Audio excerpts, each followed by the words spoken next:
Hello, YouTubers, friends, compatriots, bootlickers, shills, dust lickers, peasants, vassals, meat sacks, king slime. I'm a useful idiot. Today I want to talk about Sudan. As it turns out, Sudan has been selling weapons to the Syrian rebels. And this is a really interesting story, I think. And in the scheme of things, it's a small factor. But what it illustrates is something that I brought up time and time again in my videos, and that's the complicated nature of diplomacy and playing to your home base and propaganda and the machinations that are going on behind the scenes. In other words, the difference between what a country's stated foreign policy is, what its actual foreign policy is. And this is something that comes up time and time again, these complications. Why does the U.S. support the Kurds in Iraq, but does not support the Kurds in Syria, for example? Or how we end up with all these strange bedfellows as far as who supports who. For example, we have Qatar very disappointed in the ascension of the Egyptian military back to power in Egypt. They were very much supportive of Morsi and the Muslim Brotherhood, and yet Saudi Arabia did not support the Brotherhood in Morsi and is glad to see the Egyptian military back in power. And yet both Qatar and Saudi Arabia, of course, are instrumental in providing arms to the Syrian rebels. So all very complicated. And this story about Sudan is a perfect example of just how complicated those things get. And this story may end up getting some more legs because there's some really interesting aspects of this. So let's get to it. So Sudan has become a major arms supplier for a lot of burgeoning conflicts, mostly in Africa thus far, but also in the Middle East. And so far they've provided guns to South Sudan, Somalia, Ivory Coast, Chad, Kenya, Guinea, Mali, and Uganda. And you can see a few of these places already where there's been a U.S. and or NATO involvement, including Mali, Uganda, Kenya, Chad, and Somalia.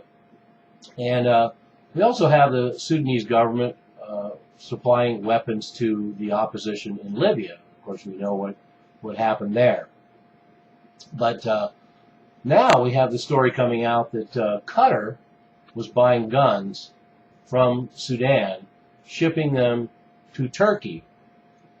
And there they would be put on Ukrainian planes and sent into Syria. So right away you see 4 countries involved in this clandestine operation: Qatar, Turkey, Syria, and Ukraine. So that's complicated enough. But where it really gets complicated is the fact that here is Sudan supplying weapons to the Syrian rebels, and yet Sudan's 2 biggest allies are Iran and China.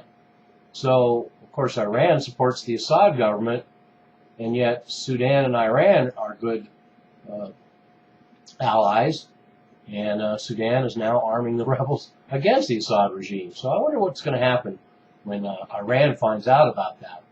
But then you have that relationship with China as well, who's been giving Sudan a lot of military and technical assistance with their arms production, and now made them not only a huge buyer of weapons, but also an exporter at this point. And of course, the Sudanese spokesman said, quote, "We have no interest in supporting groups in Syria, especially if the outcome of the fighting is not clear," unquote. I thought that was an interesting quote in the sense that he says they're not interested in supporting any groups in Syria, but as it turns out, mostly because they don't know how it's going to end. They don't want to end up on the wrong side. So, but this is all fairly confirmed. A Syrian rebel commander himself admitted that the guns were coming from Sudan through Turkey, and they were provided by Qatar. So that there's a certain amount of confirmation here. But some of the weapons that are showing up, and this is the reason why they know this is happening, is because these weapons could only come from Sudan, because we're finding sniper rifles, anti-tank missiles, and anti-aircraft missiles. And certainly a lot of those weapons could be making their way to Syria from Libya, which is an extremely well-known arms route at this point.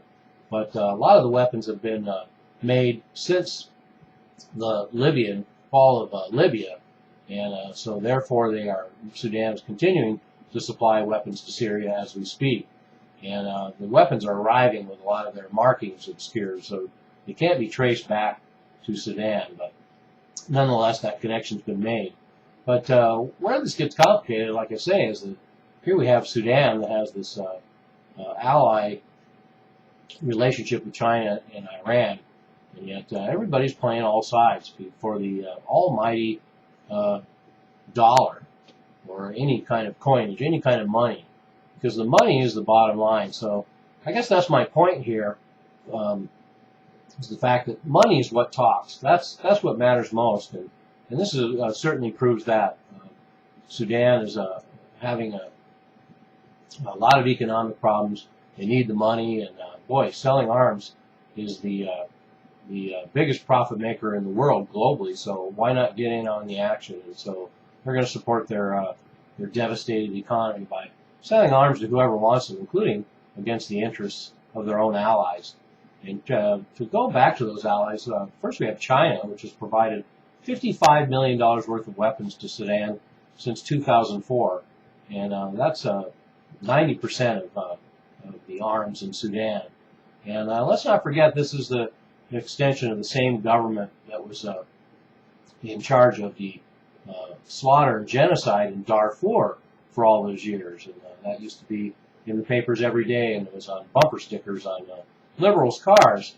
And but let's remember that it was Chinese weapons that were perpetrating these atrocities all across the Sudan. But as China has always said, they respect country sovereignty, and they don't get involved in their political and domestic issues. They just like to do business.